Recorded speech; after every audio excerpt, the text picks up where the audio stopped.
Welcome to Victory Today, where the promise shine bright.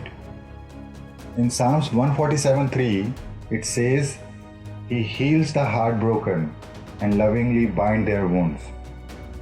In the depth of despair, when our heart aches with pain and sorrow, there is a comforting promise that shines through the darkness. God, the divine healer, comes to mend the shattered pieces of our hearts and bind up the wounds that cuts deep. His love brings restoration, bringing comfort to the broken and strength to the weary. Take comfort, dear one. Join me in prayer. Heavenly Father, we come before you with a heavy heart, longing for your healing touch. I believe in your promise to mend the hearts of the broken and tend their wounds. Pour out your divine healing upon me. I surrender my pain to you, trusting that your love will bandage my wounds and bring healing beyond measure.